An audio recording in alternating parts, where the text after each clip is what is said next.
Si necesitas ayuda, puedes llamar a cualquier hora al 024, una línea telefónica de atención a la conducta suicida confidencial y gratuita. Ser Podcast.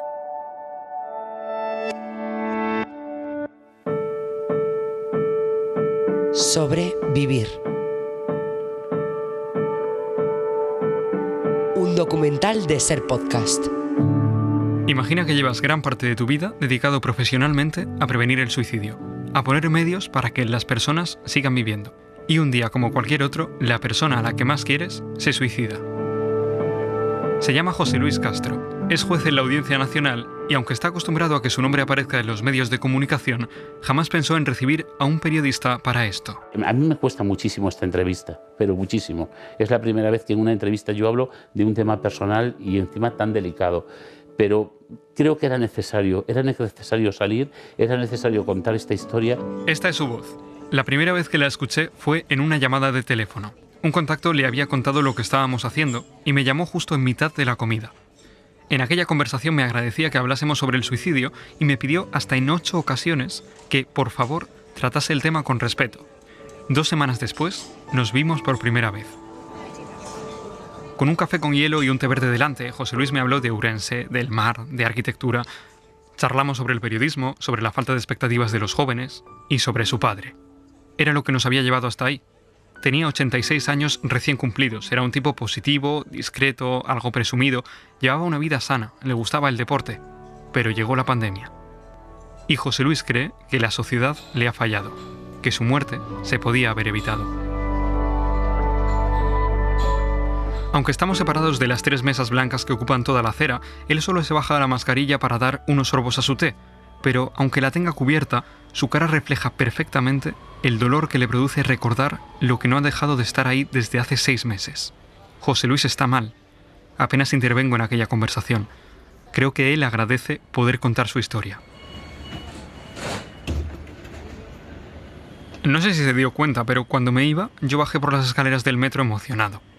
Después de aquel primer encuentro, no es fácil quedar con él. Su trabajo no le deja mucho hueco y empiezo a temer que lo haya pensado mejor, que no está dispuesto a contarlo públicamente. Pero al final, 1 mes y 27 días después, volvemos a vernos.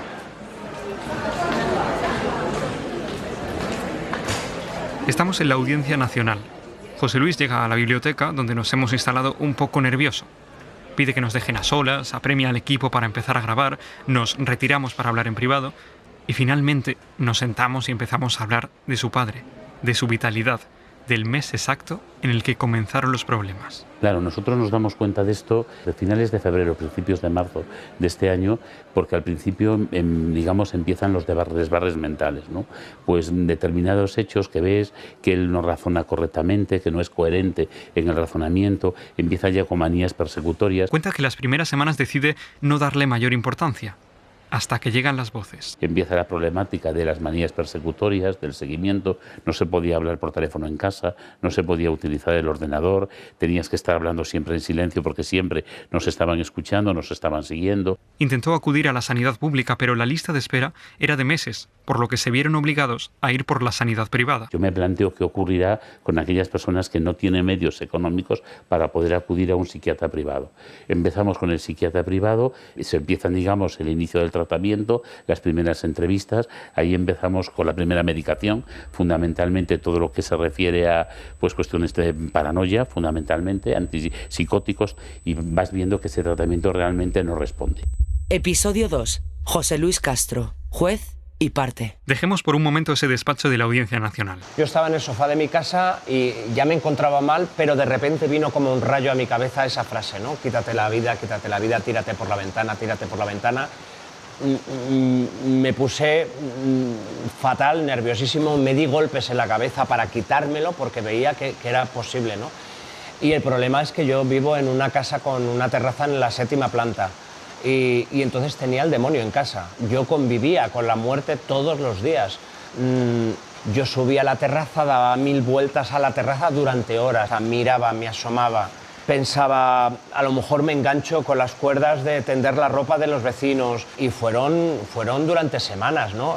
O sea, realmente una persona no se quiere quitar la vida, lo que quiere es acabar con el sufrimiento.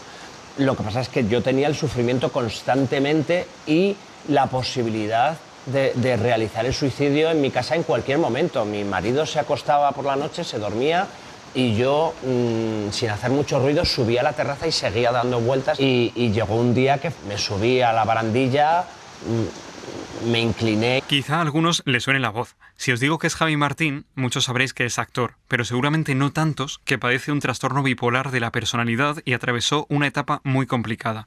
Solo durante el tiempo que pasaba sobre el escenario olvidaba las ideas suicidas. Él, como José Luis, tuvo que recurrir a la sanidad privada. A veces es verdad que te quedas sin palabras, ¿no?, para decirle a una persona qué es lo que tiene que hacer. Que sí, que le dices, tiene que ir al psiquiatra, al psicólogo, pero lleva años y años y años en una situación desesperante. Aquí es donde tiene que entrar la sanidad pública a poner los medios, porque yo me pude pagar un psiquiatra privado, una psicóloga privada, pero es que eran 500 euros al mes mínimo. Eso no se lo puede permitir la gente. Entonces ves a la gente desesperada porque no pueden acceder a la sanidad pública. Unos 400 euros al mes tenía que pagar Laura Curiel si quería tener una terapia continuada, hasta que se acaban los fondos. Decidí ir por la privada, 50 euros la sesión. Pero claro, eso a largo plazo, para una persona de a pie, no puede permitírselo, porque son como 400 euros al mes. Ella, que ha sentido el impulso de tirarse al metro en varias ocasiones, arrastra desde hace años las consecuencias de un trastorno de la conducta alimentaria. Fui al público, tuve que irme al público porque se me acabaron las sesiones y ahí es cuando ya empecé a cabrearme porque tuve una psicóloga, se fue, vino otra, se fue las terapias. Luego fue otra tercera que se tuvo que ir por el tema del contrato.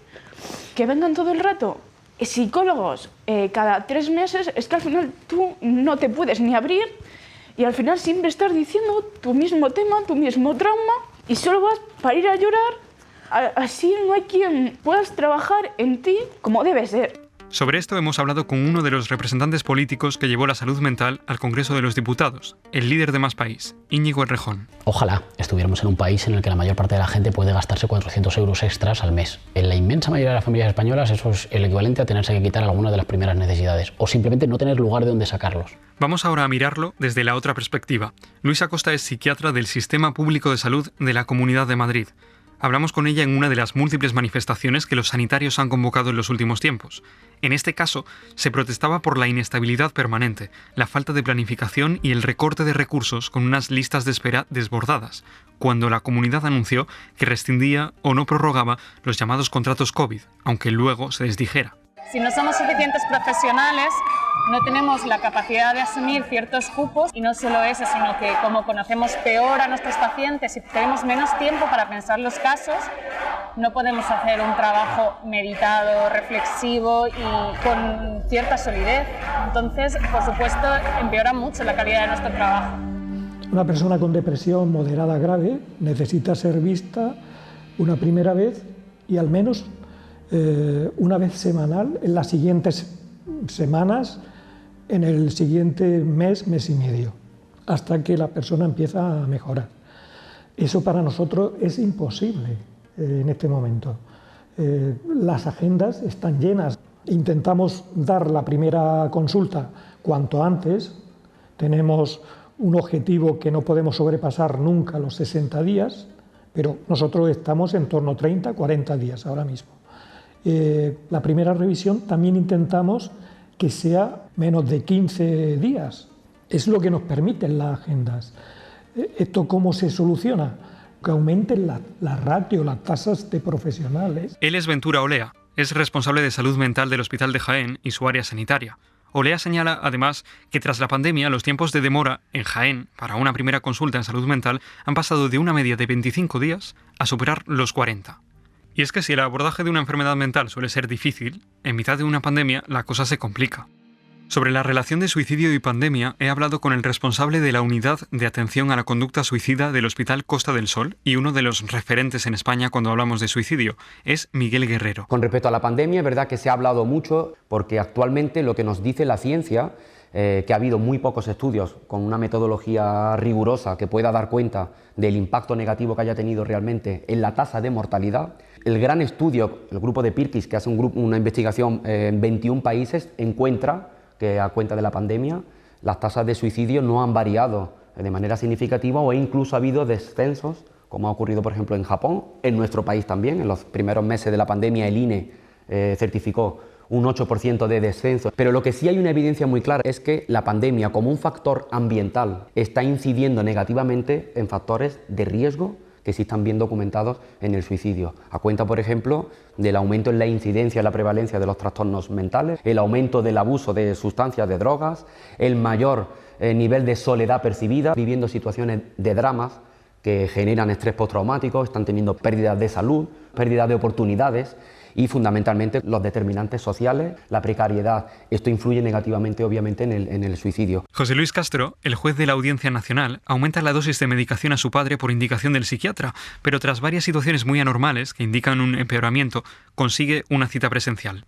Eso fue un poco antes del primer intento de suicidio. Es un lunes, creo que el 23 de mayo, lo que hace mi padre es que en un momento determinado estaba toda la gente en casa trabajando por el teletrabajo, se despide de la señora que le atendía y se dirige hacia una ventana de un piso que es una planta 12, pero realmente una 14, y lo que hace es salta, pero el tema es que él se queda en un sobretecho. Totalmente en ese momento se le ve en las imágenes, porque se han sido grabadas por gente en vídeo, se le ve que está totalmente desorientado y claro, en ese momento la interpretación que se dio es que era una persona mayor que se había desorientado y que en vez de salir por una puerta salía por una ventana. El tiempo nos ha dicho que no. Durante algún tiempo, la imagen que José Luis ha tenido en el perfil de su WhatsApp ha sido la de su padre sentado en una silla verde. Son las sillas de urgencias.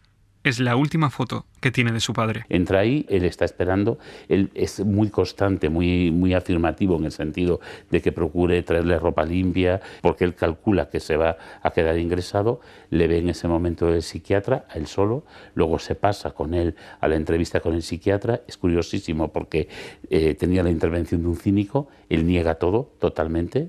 Aparte es muy curioso porque hace una respuesta como muy gallega diciéndole, pero doctor, si voces las oímos todos, ¿acaso usted no me oye a mí hablar? Son voces. Entonces, en ese momento había entrado mi hermana con él le daba con la mano en la pierna para que se callara, y entonces nosotros lo que creemos en ese momento es que sí se va a producir un ingreso. El médico decide que no, decide que además no es un hombre depresivo, que no hay ninguna depresión, que aún así lo que le habían dado antidepresivos que se los va a mantener porque el psiquiatra que le llevaba era de una enorme calidad profesional, y automáticamente que se remitirá un protocolo a esta persona para que inmediatamente le llamen. Esto pasa un lunes. Nosotros teníamos la cita privada con el psiquiatra el viernes. El miércoles recibimos una llamada del psiquiatra y nos dice si vamos a mantener la cita del viernes. Le decimos que efectivamente la vamos a mantener, porque al contrario, más que nunca hay que mantenerla, incluso adelantarla. Se queda muy sorprendido porque nos dice, pero su padre no está ingresado, no, lo tenemos en casa. La misma sorpresa con la que este profesional y el propio José Luis recibieron la decisión del médico que había evaluado a su padre es la que se llevó Laura Molina cuando llegó a urgencias en Granada.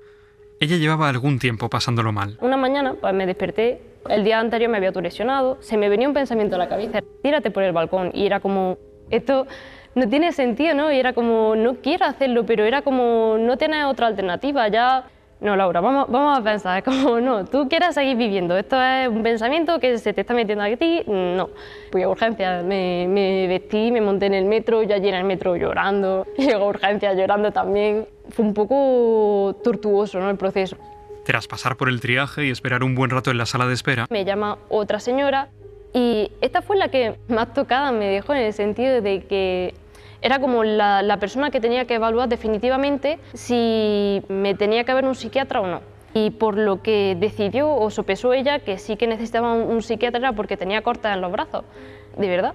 He venido aquí diciendo que me quiero morir y la única cosa por la que me dice, sí, además se alteró mucho. Fue como, sí, a ti te necesitaba un psiquiatra urgentemente. Y yo diciendo, madre mía, estoy loquísima.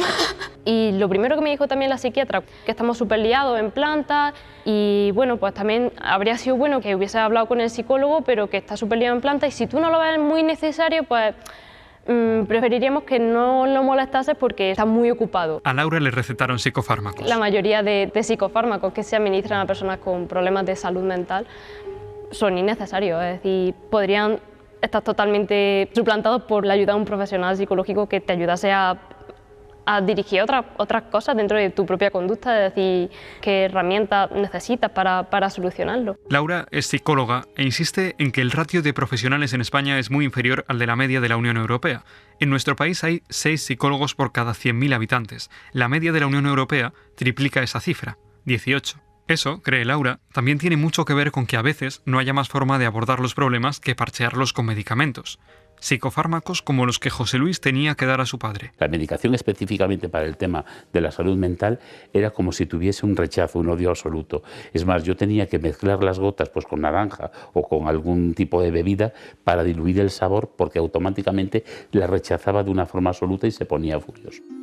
Varias personas a las que he entrevistado consideran que se abusa de los fármacos. Se lo traslado a 3 psiquiatras y les pregunto cuál es su percepción, qué papel creen que debe jugar la medicación y si se parchean cosas que se podrían resolver sin medicamentos. Soy partidario de una medicación asociada a una psicoterapia. El problema no es tanto la medicación, sino que se queda coja, que a veces solo se utiliza la medicación y no se utilizan otras herramientas. Y en los cuadros más banales, muchas veces una intervención psicoterapéutica no haría falta o no sería necesario utilizar un medicamento.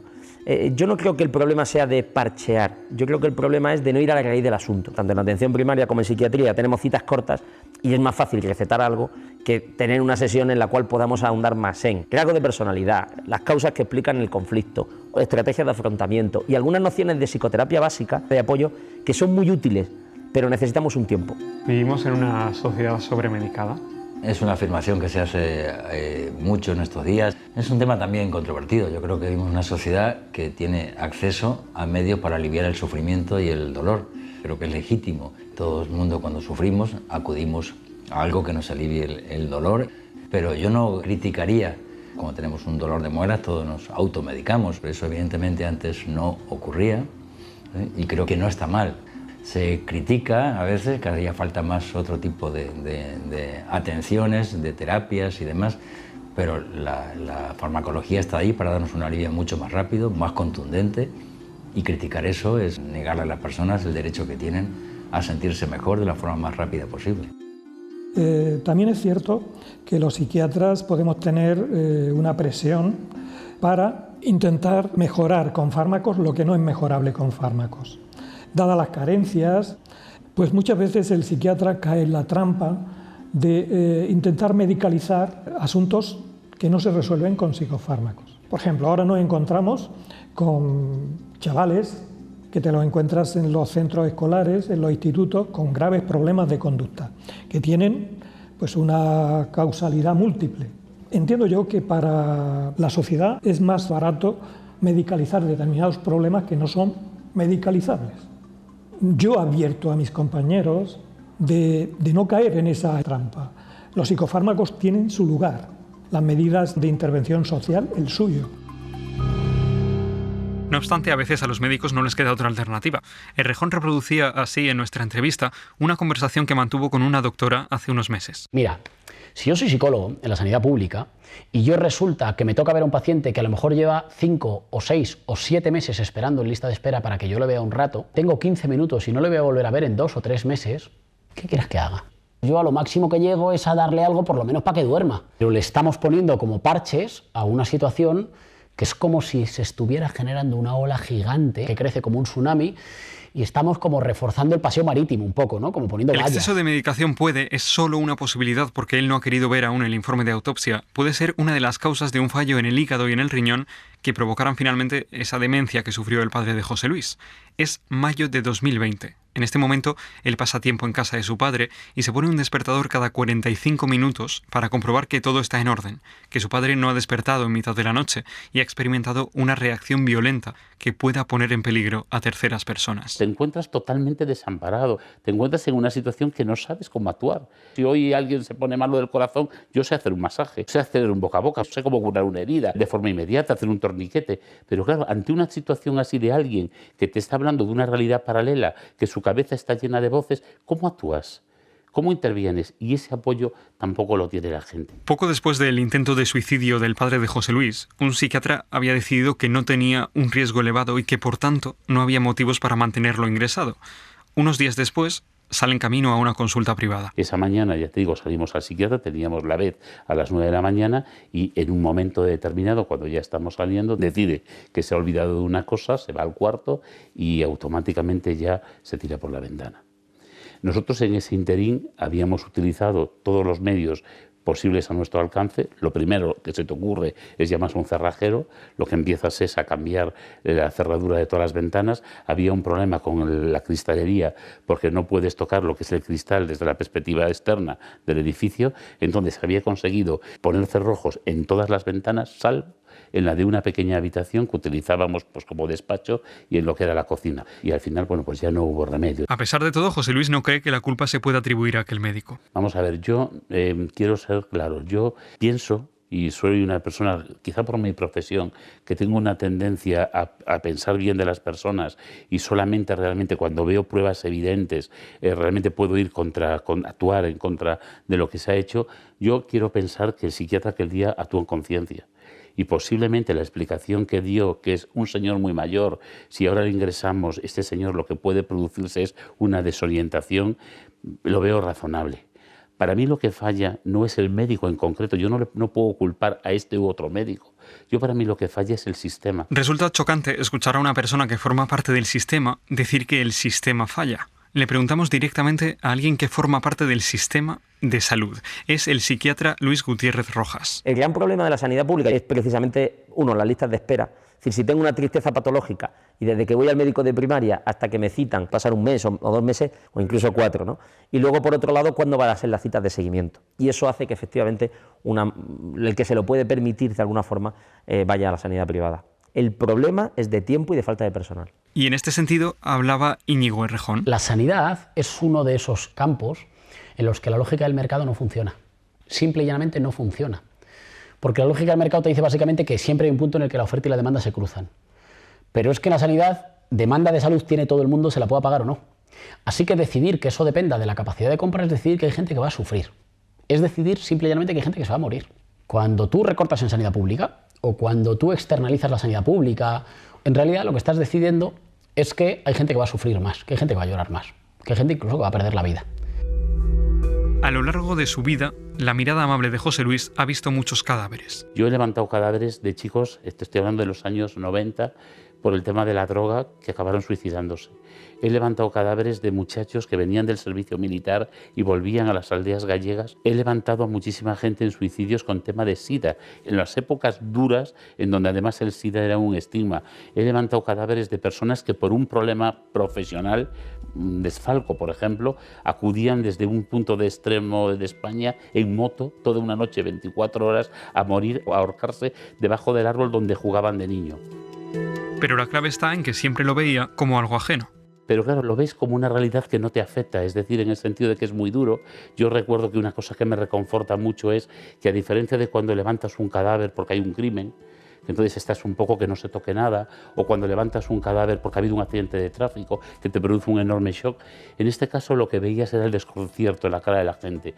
Y lo que te decía, una cosa que me reconforta enormemente es que siempre he acudido, cuando he levantado un cadáver de este tipo de suicidio, siempre he acudido a hablar con la madre, con la esposa, con el hijo, con el hermano, a darle un beso, a darle una mano, porque me parecía que era terrible. Lo que nunca me imaginé es que 34 años después yo iba a estar en la posición de ellos.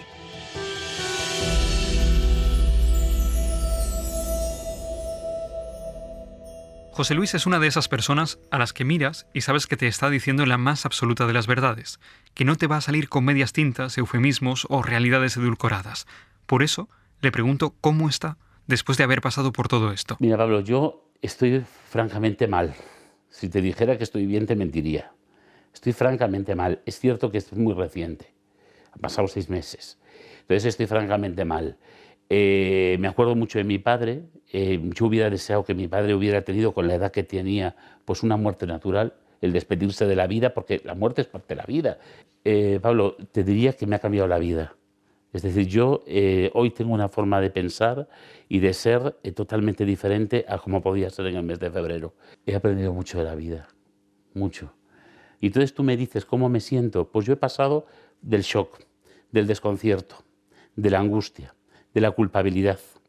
He hecho todo lo posible he hecho todo lo posible y el estadio en el que estoy ahora es una situación de decir, leches, esto no puede ocurrir. Es que esto no puede ocurrir a la gente. No puede ocurrirle ni a la gente joven ni puede ocurrir a la gente mayor. La gente joven porque tiene un futuro y ese futuro tenemos que dárselo y tenemos que garantizarlo y tenemos que cuidarlo. Y la gente mayor, aunque no tenga ese futuro o no sea ese futuro tan largo, tiene unos derechos de vida, tiene unos derechos de salud, tiene que vivir su vida plenamente hasta el último momento. Y lo que no podemos es sesgarla y lo que no podemos es evitar que esa vida continúe permitiendo que pasen estas cosas. José Luis está enfadado, pero no destila rabia. Está triste, pero no está resentido. A pesar del golpe recibido, rezuma energía. Lejos de venirse abajo, se ha desnudado emocionalmente en público por primera vez para evitar que a otros les suceda lo que le sucedió a su padre. El psicólogo clínico Miguel Guerrero, que forma parte del Sistema Andaluz de Salud, señala la importancia de escuchar casos como el de José Luis y de hacer autocrítica. Yo, en principio, tengo una visión también ética con respecto a este tema porque hay que aceptar y hay que escuchar a las personas que se ven afectadas y que son fundamentalmente los usuarios a los cuales les prestamos un servicio. Yo trabajo en un sistema de salud pública y entiendo las necesidades, los obstáculos, las limitaciones que tiene el sistema para la atención de una manera, un abordaje integral a las personas que tienen conducta suicida y a mí me sirve fundamentalmente como motor de mejora. Creo que es muy sano escuchar a las personas que vivencian esta situación tan deficiente porque es real. Creo que es muy importante que las personas que trabajamos dentro del sistema podamos elaborar grupos de trabajo dinámicos para implementar esas mejoras que necesitamos e intentar dar una calidad asistencial que esté basada en la evidencia, pero que también esté basada en la experiencia de las personas y de los usuarios, que tenemos mucho que aprender. E intentar protegernos de una manera endogámica al sistema para trabajar de espaldas al paciente, creo que hay que liberarlo.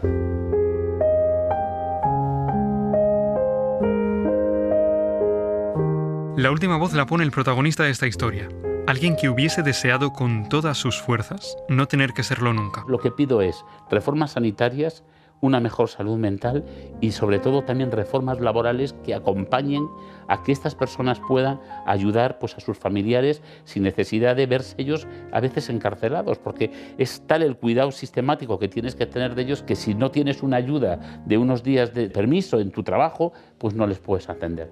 Y eso es quizá un poco la realidad mayor que yo vivo. Yo lo que quiero hacer, y eso quizá lo que más me reconforta, es pensar que si los que hemos vivido esto salimos y lo comentamos, si hablamos sin echar culpas a nadie, sin responsabilizar a nadie, esa no es mi finalidad. Yo lo que quiero es que de aquí en adelante se tomen medidas adecuadas para que esto no vuelva a suceder.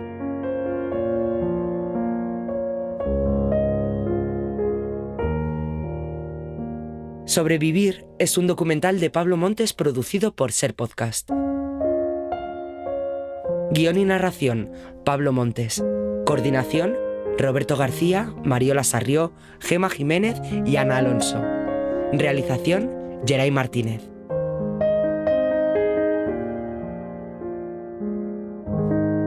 Si necesitas ayuda, recuerda, puedes llamar a cualquier hora al 024, una línea telefónica de atención a la conducta suicida, confidencial y gratuita. Cadena Ser. La radio.